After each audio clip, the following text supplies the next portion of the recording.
बोलो जयकारा बोल मेरे श्री गुरु महाराज की जय। श्री नंगली निवासी भगवान की जय। श्री परमहंस दयाल जी महाराज की जय। श्री नंगल विहालन भगवान की जय। श्री परम गुरु भगवान की जय। जय सच्चिदानंद जी। श्री अद्वैत वचनामृत। एक बार श्री परमहंस दयाल जी महाराज ने फरमाया, बाबा नानक सच्चे फकीर और बादशाह थे, जिन्होंने पत्थरों पर सोकर भक्ति की और सच्चे न्याय प्रिय थे कि अपने पुत्रों को सांसारिक धन संपत्ति दी। अपनी गद्दी के योग्य उनको ना समझकर बाबा अंगद जी को गद्दी बख्शी। उनको भविष्य का सारा हाल पता था। उन्होंने कह दिया था कि हमारे पश्चात 10 बादशाही होगी, अर्थात 10 तक तो भेद फकीरी के जानने वाले होंगे, उसके पश्चात यह क्रम टूट जाएगा। बाबा साहिब ने स्त्री पुत्रों का भी त्याग करके देश विदेश में भ्रमण किया तथा बड़े कष्ट उठाए। गुरु नानक देव जी ने फकीरी की तथा जानसीनों ने अमीरी की। बाबा साहिब के पश्चात जो गद्दी नसीन हुए, उनके बारे में यह जानते थे कि वे ऐसे स्वार्थहीन और वैराग्यवान ना होंगे, इसीलिए उनको गृह त्याग करने की आज्ञा ना दी, बल्कि उनके पश्चात जो भी गद्दी नसीन हुए वह तो अधिकतर अपने पुत्रों को ही गद्दी देते रहे। परंतु जैसी करनी वैसी भरनी वाली बात है। बाबा जी जैसी सच्ची रूहानी बादशाही दूसरों को ना प्राप्त हुई। अनेकों को संसार के विभिन्न झगड़ों में भाग लेना पड़ा। रूहानी बादशाही तो बाबा जी ने पूरे वैभव के साथ की। यही दशा कबीर जी की थी। वह भी सच्चे बादशाह थे। 12 वर्ष तक पनवार का सिंह साग बिना नमक के उबाल कर खाया। 36 वर्ष तक एक स्थान पर बैठकर तपस्या की थी। वह स्थान अब तक कबीर चौरा के नाम पर प्रसिद्ध है। इन बादशाहों के विषय में आजकल के लोग कहते हैं कि वह विद्याहीन थे, यह वेद नहीं पढ़े थे। यदि सत्य पूछो तो वेदों का भेद ही यही लोग जानते थे। वेद हमारा भेद है, हम वेदों के माही। हाँ, कदाचित आजकल के लोगों के समान ना थे कि जिनको फकीरी की हवा भी नहीं लगी है, परंतु पढ़ कर देश भर में व्याख्यान देने और प्लेटफॉर्म पर दनदनाने और लंबे भाषण करने को ही गर्व और फकीरी समझते हैं। वह लोग सीना व सीना ब्रह्म विद्या को पहुँचाते हैं। उनकी वाणी विद्या का भंडार थी। जो उनके मुख से निकलता था वह वास्तविक विद्या थी। कबीर जी ने अपने शिष्य राजा धर्मदास जी को जो रहस्य बताया, उसके विषय में यह आज्ञा दी, धर्मदास तो है राम दुहाई, सार शब्द नहीं बाहर जाए। यह लोग संसार धन संपत्ति के इच्छुक नहीं थे, बल्कि उसको बिल्कुल हीन समझते थे। बाबा मच्छंदर नाथ ने कुछ असरफियाँ इकट्ठी करके गुदरी में सी रखी थी कि अपने शिष्य गोरखनाथ जी को देंगे। बाबा गोरखनाथ जी ने उस गुदरी को नदी में फेंक दिया तो उनके गुरु महाराज को बहुत दुख हुआ। गोरखनाथ जी समझ गए। उनसे लघु शंका की आज्ञा लेकर थोड़ी दूर चले गए, जहाँ उन्होंने लघुशंका की वह सारी भूमि सोने की हो गई। गुरु महाराज इस प्रभाव को देखकर बहुत चकित रह गए कि ऐसे योग्य व्यक्ति को असर्फियों की क्या आवश्यकता है, जिसकी पेशाब की धार से सोना बनता है। यह तीनों व्यक्ति सच्चे बादशाह और पुराने अवतार थे। जनक विदेही नानका, सुखदेव भय कबीर, दत्तात्रेय गोरख भय, कहते राज फकीर। बोल मेरे श्री गुरु महाराज की जय। बोलो जयकारा, बोल मेरे श्री गुरु महाराज की जय। श्री स्वरूप दर्शन पाठ, आत्मिक आनंद। ध्यान मूलम गुरुर्मूर्ति, पूजा मूलम गुरुपदम, मंत्र मूलम गुरुवाक्यम, मोक्ष मूलम गुरु कृपा। गुरु जी को कीजिए दंडवत, कोटि कोटि प्रणाम। कीत न जाने भृंग को, गुरु कर ले आप समान। त्वमेव माता च पिता त्वमेव, त्वमेव बंधु च सखा त्वमेव, त्वमेव विद्या द्रविणं त्वमेव, त्वमेव सर्वं मम देव। हरि ओम। श्री स्वरूप दर्शन पाठ, आत्मिक आनंद।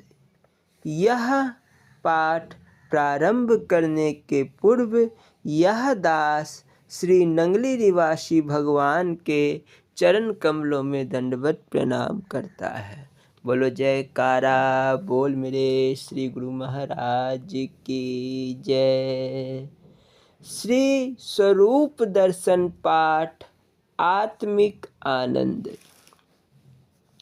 सीमा प्रांत के एक भक्त ने प्रार्थना की, दयाल जी, यदि संसार में सब प्रकार का सुख मिला हो, शरीर भी आरोग्य मिले, पुत्र स्त्री भी आज्ञाकारी हो, आदर सम्मान मकान भूमि सब कुछ प्राप्त हो, जिसका सब लोग आदर करे और वह मान्य पुरुष हो जाए, क्या इन सुखों को प्राप्त करके भी आत्म सुख की आवश्यकता है, जिसकी खोज की जाए? इन सुखों की अपेक्षा आत्म सुख में क्या विशेषता है? कृपया इस भ्रम का निवारण कीजिए। आत्म सुख की खोज करने वाले दुखी, दरिद्र और संसार की दृष्टि से गिरे हुए, बेघर और निर्धन देखे जाते हैं और अंत में संसारियों के पास ही आकर उन्हें सब सुख मिलता है। मेरे मन में कुछ संशय है कि इससे संसार का सुख ही सबसे अच्छा सुख है। इस संशय का समाधान करते हुए श्री गुरु महाराज जी ने बड़े प्रेम से हंसकर कहा, जिसको विषधर सांप डस जाए उसे नीम भी मीठी लगती है। प्यारे, यह तुम्हारे बस की बात नहीं। संसार के विषय रूपी आनंद सांप ने आपको काट खाया है। आप जानते हो कि नीम कड़वी है और मीठे भी कड़वे हैं, परंतु दोनों मीठे क्यों लगते हैं? बस खाते खाते सांप का विष कम होगा, तब उसे मीठेपन की वास्तविकता आपको अनुभव होगी।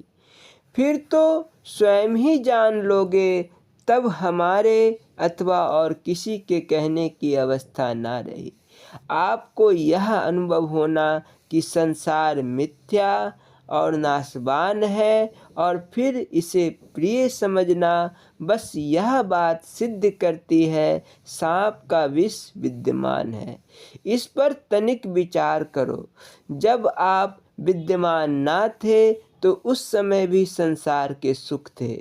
जब आप चल बसोगे तब भी वे रहेंगे। वे बादलों के समान, वे कभी किसी स्थान पर कभी किसी स्थान पर रहते हैं, वे नष्ट नहीं होते। अर्थात संसार देखने में दिखाई देता रहेगा, वास्तव में इसका अस्तित्व कुछ नहीं है। संसार के जो सुख आपने वर्णन किए हैं उनका संग झूठा है। इस दुख के साथ साथ दुख छिपा हुआ है, इस सुख के साथ साथ दुख छिपा हुआ है। दुख ने सुख का वेश बनाया हुआ है। धन, पुत्र, स्त्री, मकान तथा संपत्ति क्षण क्षण में नाश की ओर जा रहे हैं, और यह सारे सुख नष्ट हो सकते हैं, परंतु आत्म सुख अमर है। जीव अज्ञानता में आकर दुखों को सुख मान बैठा है। जो विचारवान है वे अग्नि से अपने आप को बचाकर इससे अनेक प्रकार के काम लेते हैं। जीभा को प्रत्येक समय दांत काटने को तैयार है, परंतु जीभा चतुर है, उन दुष्ट दांतों से अपने आप को बचा लेती है। यह जान लेना कि अपने घर की जलाई हुई आग हमें नहीं जला सकती, यह मूर्खता है। अपनी अग्नि भी जला सकती है यदि उसका पूर्ण रूप से ध्यान न रखा जाए। इसी प्रकार यह सुख रूपी विषय के जो आग के समान भड़क रहे हैं और आप निश्चय कर बैठे हैं कि यह सुख के साधन है, वास्तव में यही आपका भूल है। यह शरीर का सुख आपका सुख नहीं, और ना आप शरीर हो। भला जो जागृत में सुख है वह स्वप्न अवस्था में कहाँ से आता है? स्वप्न अवस्था फिर सुषुप्त में लीन हो जाती है, परंतु जैसे आप जागृत में शाश्वत थे वैसे ही स्वप्न और सुषुप्त में भी आप होते हैं। आपका सत्य स्वरूप एक रस सब अवस्थाओं को जानने वाला है, और यह सब खेल बदलता रहता है। आप बताइए, सुख रूप आप हो अथवा यह संसार का रस सुख रूप है? आपकी दशा नहीं बदल सकती, परंतु यह संसार और शरीर के नाते बदलने के चक्कर में है। इसीलिए निज सुख की खोज करना आवश्यक है। मैं कौन हूँ, यह संसार क्या है, इसका विचार करो। इस उदाहरण पर ध्यान दो। आपने ही परिश्रम करके लाखों यत्न से मिठाई लड्डू बनवाई और खाकर लड्डुओं की प्रशंसा करने लगे। यह मूर्खता नहीं तो क्या है? लड्डू स्वादिष्ट है, आपने अपने रस से थोड़ा रस उसमें डाला, तब वे आपको आनंददायक प्रतीत होने लगे। यदि आप ना बनाते तो उनकी क्या मजाल थी कि स्वादिष्ट बनते और सुख रूप प्रतीत होते। इसीलिए प्रेमी, अपने सुख की खोज करो, और जो आपने कहा है आत्मदर्शी भी अंत में आकर गृहस्थी के घर सुख पाते हैं, वे बेघर होते हैं, उनको भी यहाँ सुख मिलता है, यह कहना भी महापाप है। भला यह पाप नहीं तो और क्या है? जो उपकारी तत्ववेत्ता महापुरुष होकर गृहस्थी का आश्रय लेता है तो क्या वह तत्ववेत्ता है?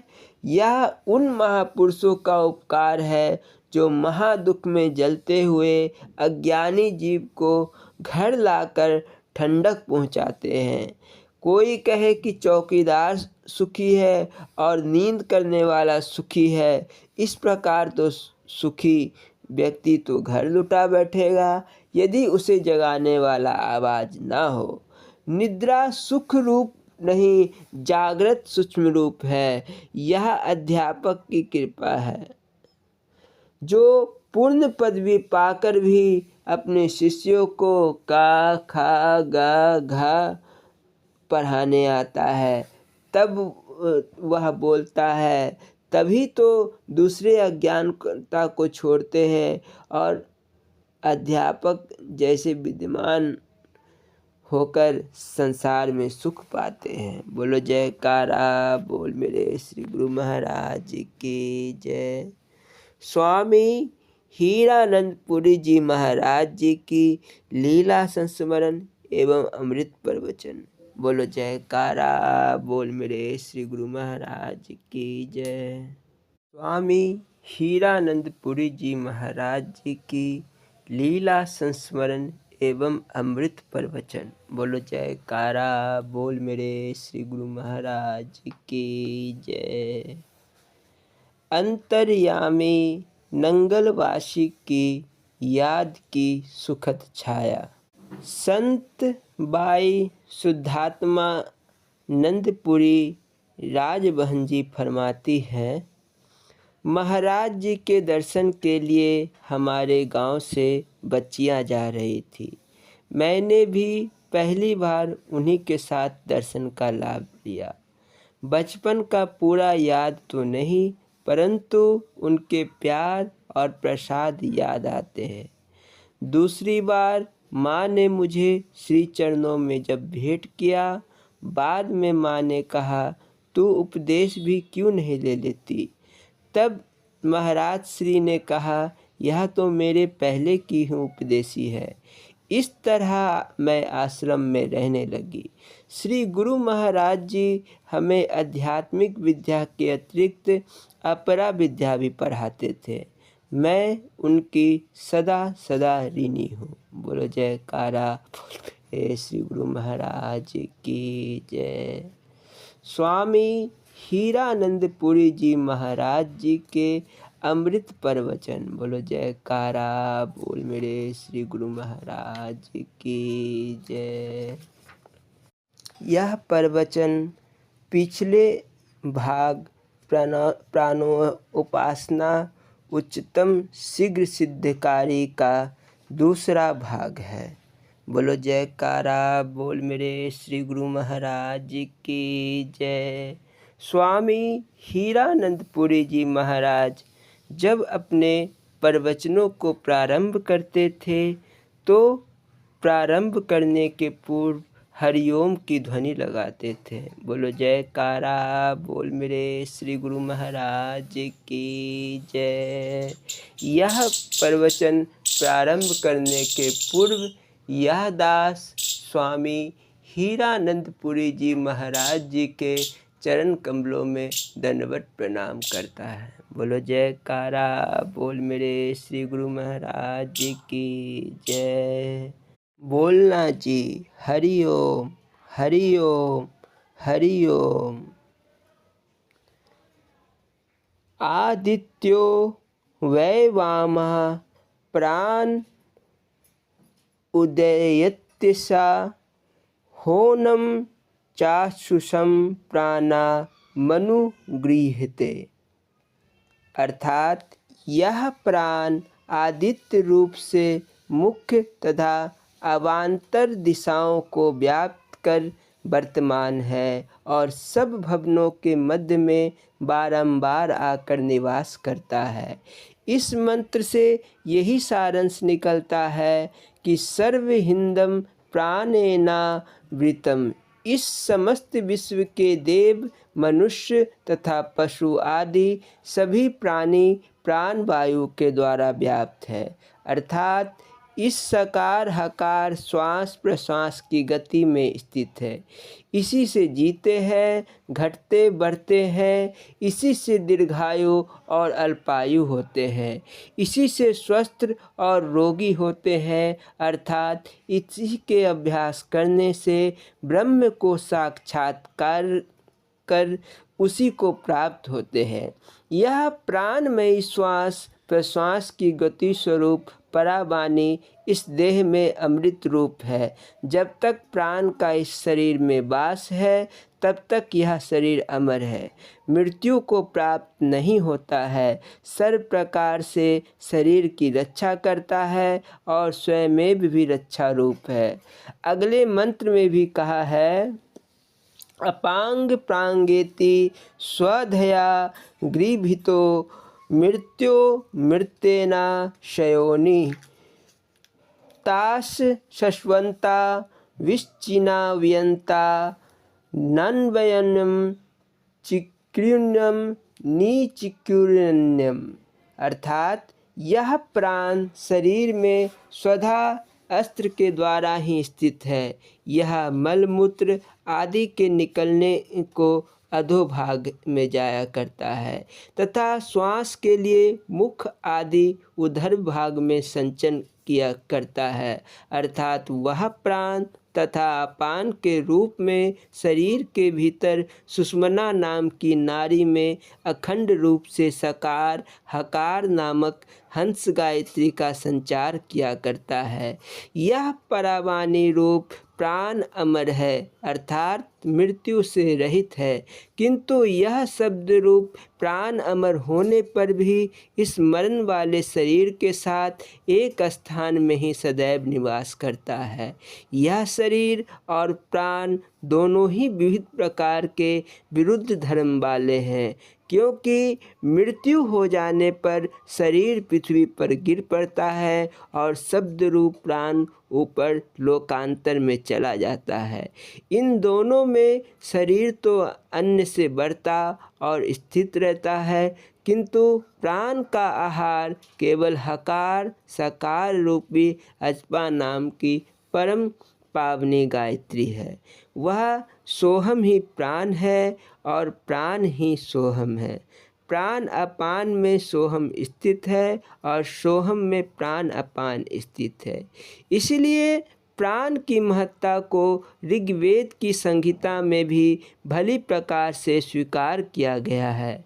हमें यही प्राण विद्या का वह मूल दृष्टिगोचर है जिसका विकास आरण्यकों में से होता हुआ उपनिषदों में उपलब्ध होता है।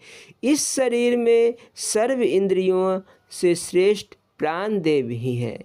इस विषय का भली प्रकार से वर्णन छंदोग्य पृष्ठ 512, कौशिक की पृष्ठ 21-24 तथा प्रश्नोपनिषद 22-23 में आया हुआ है।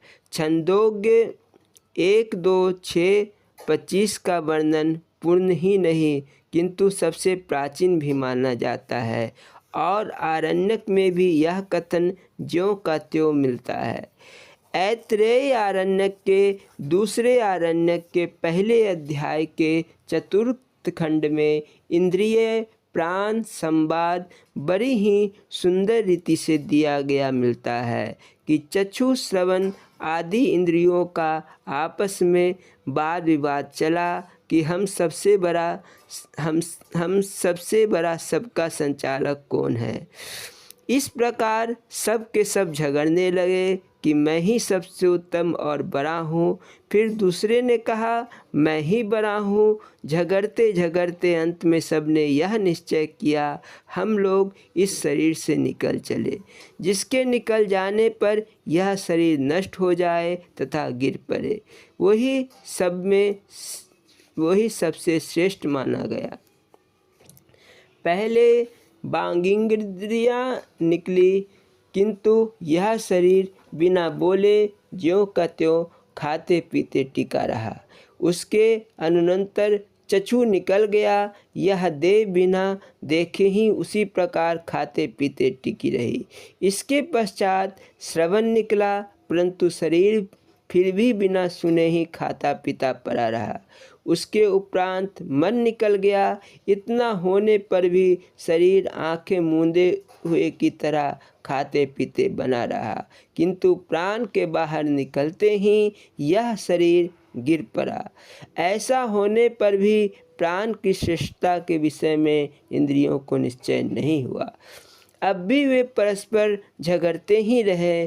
पुनः यह निश्चय हुआ कि जिसके प्रवेश करने पर यह शरीर उठ खड़ा हो जावे वही सबसे बड़ा है। प्रथम वागिंद्रियाँ घुसी, परंतु यह शरीर सोया ही रहा। फिर चक्षु, श्रवण, मन आदि इंद्रियों ने भी क्रम क्रम से शरीर में प्रवेश किया, किंतु कोई परिणाम न हुआ। यह शरीर पहले की भांति ही सोया ही पड़ा रहा, पृथ्वी पर से उठ नहीं सका। अंत में प्राणदेव ने प्रवेश किया। प्राण के प्रवेश करते ही शरीर उठ खड़ा हुआ। तब सब के सब अपनी प्रतिज्ञा अनुसार मान गए कि प्राण ही सबसे श्रेष्ठ है। सर्व मनुष्य मात्र स्त्री पुरुषों को इस प्रकार सब इंद्रियों से प्राण अपान की श्रेष्ठता जानकर श्रद्धा और प्रेम से गुरु की बतलाई हुई युक्ति द्वारा नित्य अखंड नियम से प्राण और अपान की उपासना करनी चाहिए। अर्थात सकार हकार की युक्ति से नाभि स्थान से श्वास को धीरे से उठाकर ब्रह्मरंध्र सत्यम पद में पहुंचकर तप जन लोकों से त्रिकुटी की ओर उतरकर पुनः नाभि में आए। इस प्रकार नाभि नासिका में अभ्यास का क्रम करें। इस श्वास प्रश्वास की उपासना की विधि का विस्तार पूर्वक वर्णन इस आरण्यक में किया गया है। हमारे शास्त्रों में लोक परलोक, अंदर का लोक, बाहर का लोक, पिंड या ब्रह्मांड, जड़ या चेतन सृष्टि वर्णन करी है। अर्थात जो ब्रह्मांडे सोई पिंडे, जो खोजे सो पाया की कहावत अनुसार इस बाहर के ब्रह्मांड के सदृश ही यह मनुष्य शरीर भी सूक्ष्म दिव्य पदार्थों से परिपूर्ण सूक्ष्म सृष्टि है। जिस अभ्यासी ने मल विक्षेप से रहित होकर वृत्ति को अंतर्मुख करके ध्यान द्वारा खोज की है, उसी ने परमेश्वर को पाया है। बोलो जयकारा बोल मेरे श्री गुरु महाराज की जय। स्वामी परम ज्ञानानंद पुरी जी महाराज जी की लीला संस्मरण एवं अमृत प्रवचन। बोलो जयकारा बोल मेरे श्री गुरु महाराज की जय। गुरु महाराज का ध्यान द्वारा हृदय से पकड़ा जाता है। सुश्री नरेश शर्मा पठानकोट वाले बताते हैं, सन 1967 की बात है। श्री महाराज जी नंगल विहालन आश्रम की छत पर विराजमान थे। मैं उस वक्त लगभग 15-16 वर्ष की था। भक्ति के बारे में इतना ही ज्ञात था कि गुरु महाराज जी के पास सबसे आगे बैठना चाहिए। उनके पास जाने पर एक पल भी उनसे अलग रहना अच्छा नहीं लगता था। उनके दिव्य तेजोमय चेहरे को देखकर इंसान बरबस उनकी तरफ आकर्षित हो जाता था। मैं महाराज जी के पलंग के पास बैठी थी और उस वक्त कोई भी वहाँ नहीं था। महाराज जी मेरा हाथ पकड़कर कहने लगे, बेटी, गुरु महाराज जी को ध्यान द्वारा पकड़ा जाता है। बाहर से तो मर्यादा को ख्याल रखते हुए कई तरह का व्यवहार निभाना पड़ता है। अपने प्रेम को भजन के द्वारा परिपक्व करो। गुरु शरीर को नहीं कहते हैं। किसी के भौतिक शरीर ने गुरु बनकर किसी को नहीं तारने वाली चीज है गुरु का ज्ञान। श्री महाराज जी गुरुदासपुर जिले के बेवहाली ग्राम में विराजमान थे। महाप्रभु आंखें बंद करते हुए लेटे थे। ऐसा लग रहा था जैसे सो रहे हो। अभी कुछ दिन पूर्व ही महाराज जी बिहार से पंजाब आए थे। मैंने श्री महाराज जी को बिहार में एक पत्र लिखा था। पत्र में मैंने उनसे जो बात पूछी थी उसका उत्तर मुझे स्वप्न में उन्होंने दिया था। फिर भी मुझे प्रत्युत्तर नहीं मिलने का गम था। महाराज जी के पास राजबहन जी बैठी थी। बिहार में भी राजबहिन महाराज जी के साथ रही। मैंने राजबहिन से बहुत धीमी आवाज़ में कहा कि महाराज जी ने मेरे पत्र का उत्तर अब की बार नहीं दिया। जैसे ही मैंने राजमहल जी से यह बात कही, महाराज जी उठकर बैठ गए और कहने लगे, बच्ची, तेरे पत्र का उत्तर मैं दिल से देता हूँ। तेरे पत्र को मैं कई दिन अपने जेब में रखे रहा और फिर एक शेर फरमाया जिसकी लाइन है, दिल दिल से बात होती है, दिल दिल से इबादत होती है, प्रेम में हृदय का कैसा मिलन होता है, प्रेम आँखों से नहीं हृदय से देखता है।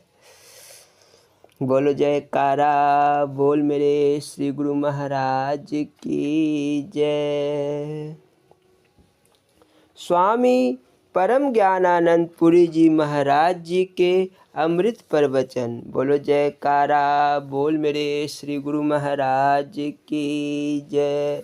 यह प्रवचन प्रारंभ करने के पूर्व यह दास स्वामी परम ज्ञानानंद पुरी जी महाराज जी के चरण कमलों में दंडवत प्रणाम करता है।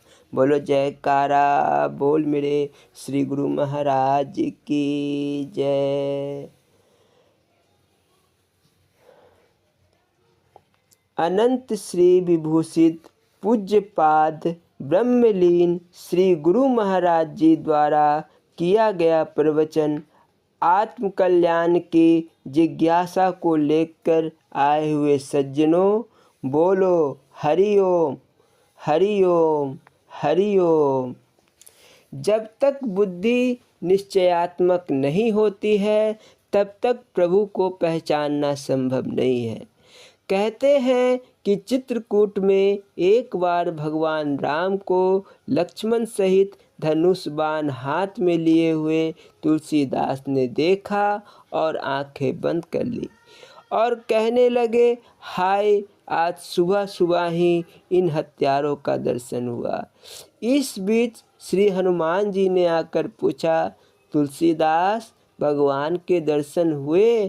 कहा, भगवान के तो नहीं, हत्यारों के दर्शन हुए। हनुमान जी ने बताया कि अरे वही तो भगवान राम थे। बड़ा पश्चाताप किया और फिर एक बार हनुमान जी के चरणों में गिरकर दर्शन दिलाने की प्रार्थना की। अब की बार भगवान के लिए तिलक बनाने लगा। तभी भगवान ने आकर कहा, मुझे तिलक लगाओ। तुलसीदास अब भी ना पहचान पा रहे और बोले, यह तिलक भी भगवान के लिए है। तुम्हें पहले लगाकर इसे मैं अपवित्र नहीं करूँगा।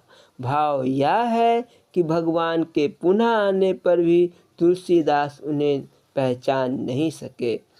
इसी प्रकार वह ईश्वर सबके भीतर रहता है, परंतु बिना दिव्य नेत्र के हम उसे पहचान नहीं सकते। भगवान के अनंत रूप है, परंतु सबका सार रूप निर्गुण स्वरूप है। वह स्वरूप ज्योति स्वरूप है, जिस स्वरूप के बारे में कहा है कि रंग न रूप न रेख कछु, प्रभु तीन लोक से न्यारा है। शास्त्रों की आज्ञा है कि निर्गुण स्वरूप की पहचान के लिए प्रथम सगुण स्वरूप में इष्ट का तसव्वुर धारण करना चाहिए। उस सगुण इष्ट का भी एक रूप नहीं, बल्कि भक्त जिस रूप में चाहे देख सकता है, लेकिन शर्त यह है कि इष्ट के प्रति अनन्य भाव हो। भगवान भाव के भूखे होते हैं। जैसा कि एक दृष्टांत है, एक बार एक गडेरिया बकरियां चढ़ा रहा था। उसे मालूम ही नहीं था कि ईश्वर क्या है। एक दिन उसने अपने आप में सोचा कि मैं 500 भेड़ों को चढ़ाता हूँ, मुझे इतनी फुर्सत नहीं मिलती कि ठीक से स्नान करूँ, बाल बनाऊँ और कपड़े धोऊँ। फिर उस सारे जगत के पिता ईश्वर का क्या हाल होगा। अवश्य उसके कपड़े गंदे हो गए होंगे, बालों में जुए पड़ गए होंगे, खाने के बिना शरीर सूख कर कांटा हो गया होगा। वह कहने लगा, हे भगवान, यदि एक बार मेरे सामने आ जाता तो मैं अपना लाख काम छोड़कर तुझे स्नान कराता, भोजन कराता और तेरे सर के बालों से जुएं भी निकालता।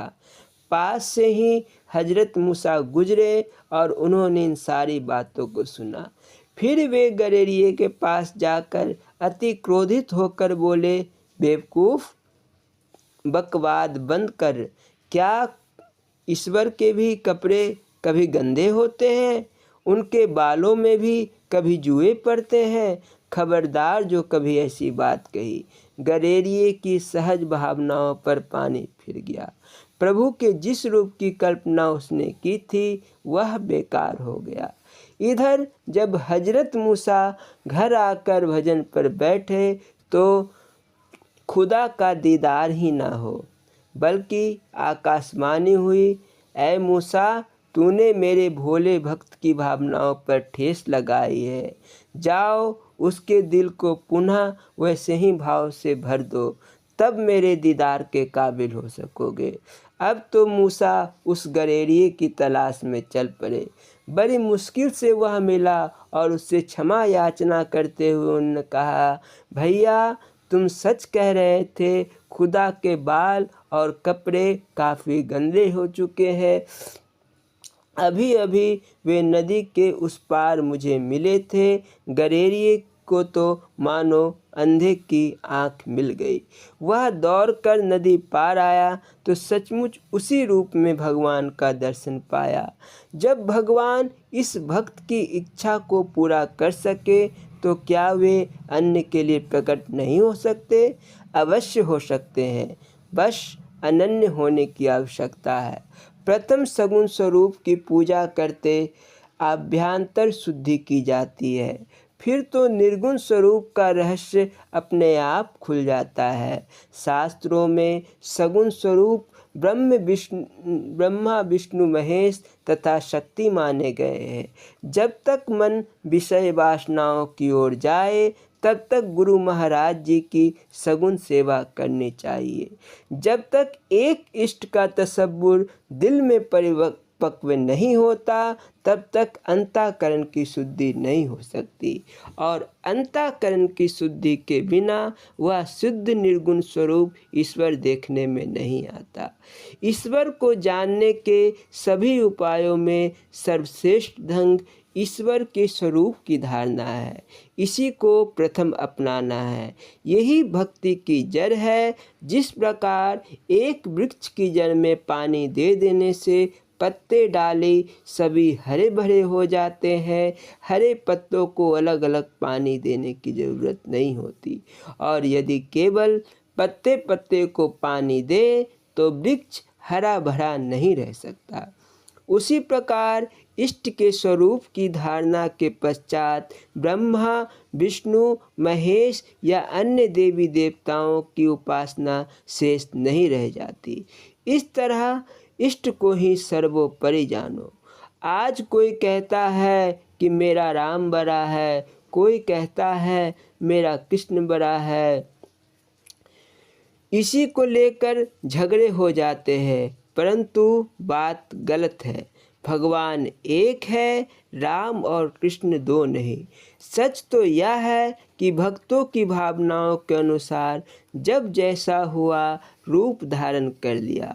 गोस्वामी तुलसीदास को राम रूप पर ही आस्था थी, तो अपने जन के कारणे श्री कृष्ण भयो रघुनाथ।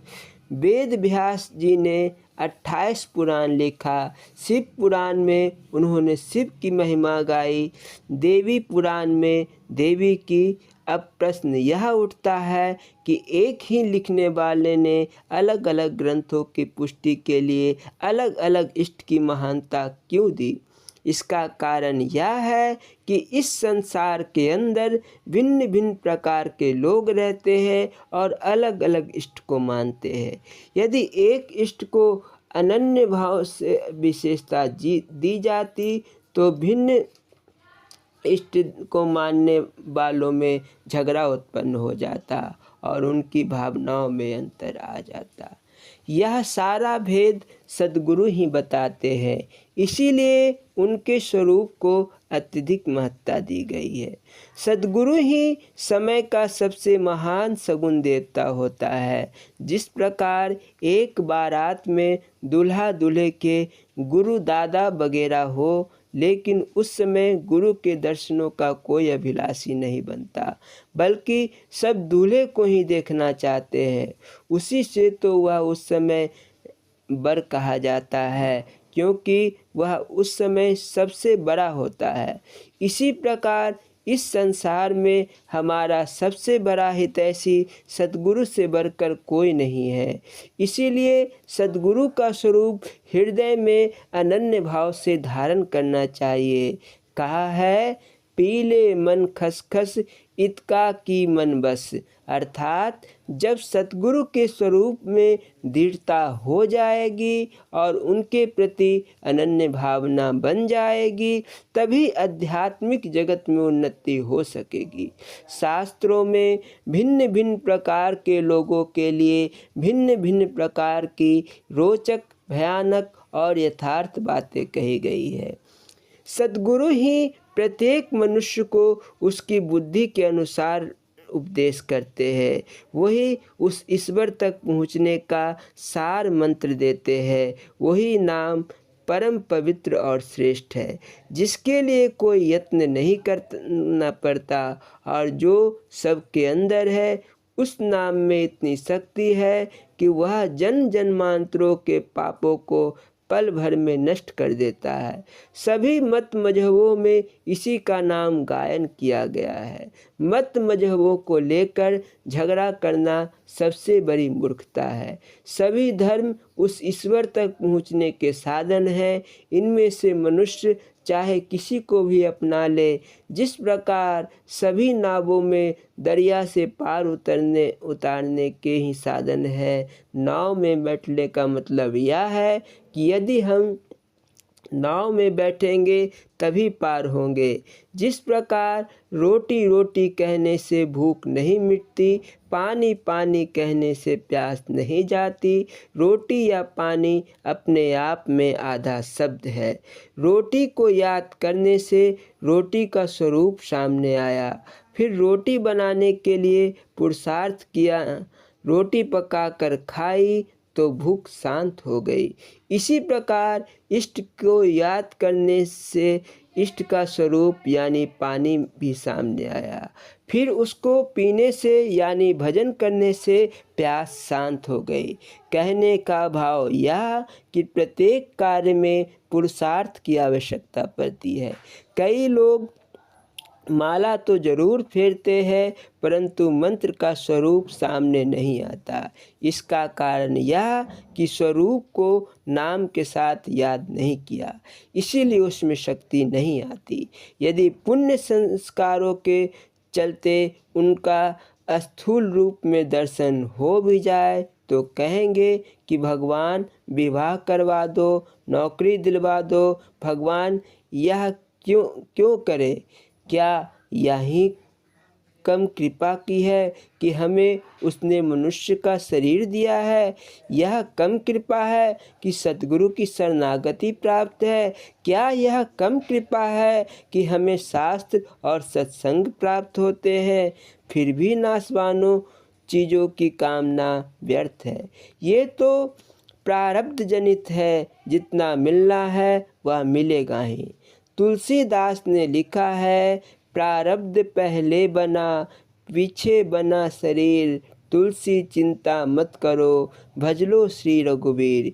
इसका मतलब यह नहीं कि दुख तकलीफ या रोग में इलाज ही ना कराया जाए। रोग निवारण के लिए पुरुषार्थ अवश्य करना चाहिए। वैसे यह शरीर तो मिला ही है प्रारब्ध की भोगने के लिए। प्रारब्ध की समाप्ति पर इस शरीर का अंत हो जाता है। जिस प्रकार कचहरी में जज दोषी को जितने समय के लिए कैद की सज़ा दे दे उसे भुगतनी ही पड़ेगी, उसी प्रकार कर्मों के अनुसार जितने समय के लिए यह शरीर रूपी कैद मिली है उससे कम या अधिक 1 मिनट भी नहीं रखा जा सकता। इसीलिए विचार पूर्वक जीना चाहिए। कष्ट तो बड़े बड़े महापुरुषों को भी हुआ है। हमारा उद्देश्य आपको पानी और पानी का गिलास यानी नाम और इष्ट में एकत्व कराना का है। जो कोई अच्छी प्रकार इस रहस्य को समझ ले तो ईश्वर उससे दूर नहीं है। आज भी यदि वैसा भाव बन जाए तो ईश्वर हमारी रक्षा अवश्य करेगा। आज लोग प्रभु को ताने देते हैं कि हे प्रभु, तूने मीरा की रक्षा की, द्रौपदी और प्रहलाद की रक्षा की, फिर मेरी रक्षा क्यों नहीं करते? परंतु इससे पहले हमें सोचना होगा कि क्या हम द्रौपदी, मीरा, प्रहलाद जैसे बने हैं?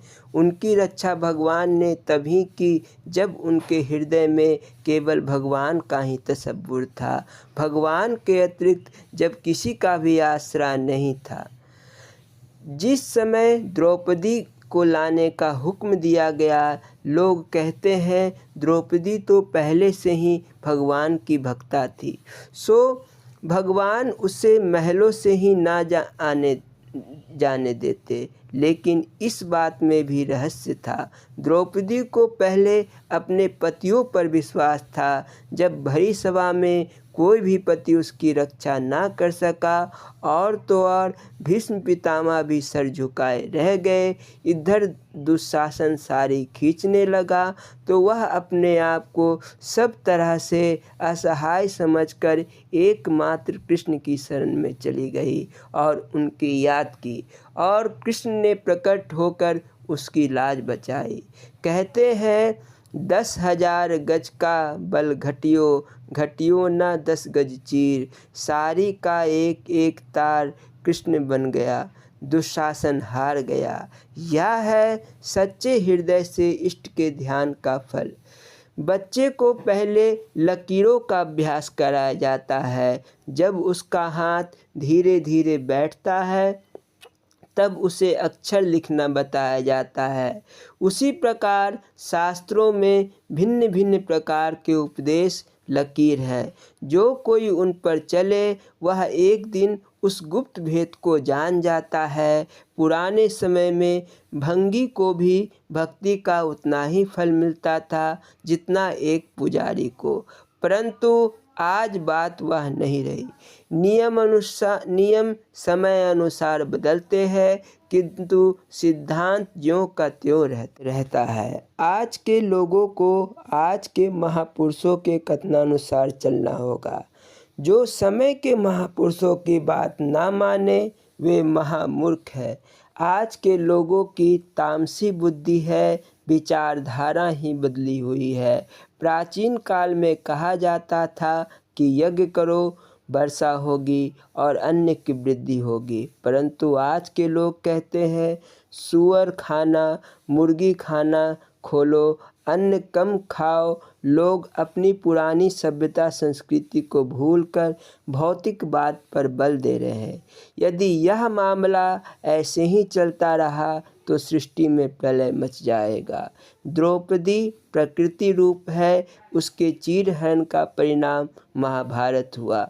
उसी तरह यदि आज के वैज्ञानिक प्रकृति को नंगा करना चाहेंगे तो परिणाम क्या होगा स्वयं समझ ले। अच्छा है रूढ़ी बात को छोड़कर अपने समय के महापुरुषों की आज्ञा अनुसार चलो, वे तुझे परम पद प्राप्त करा देंगे। यही इस मानव तन का परम लाभ है। बोलो गुरु भगवान की जय। बोलो जयकार। हाँ बोल मेरे श्री गुरु महाराज की जय। श्री नंगली निवासी भगवान की जय। श्री परमहंस दयाल जी महाराज की जय। श्री नंगल बिहालन भगवान की जय। श्री परम गुरु भगवान की जय। जय सच्चिदानंद जी।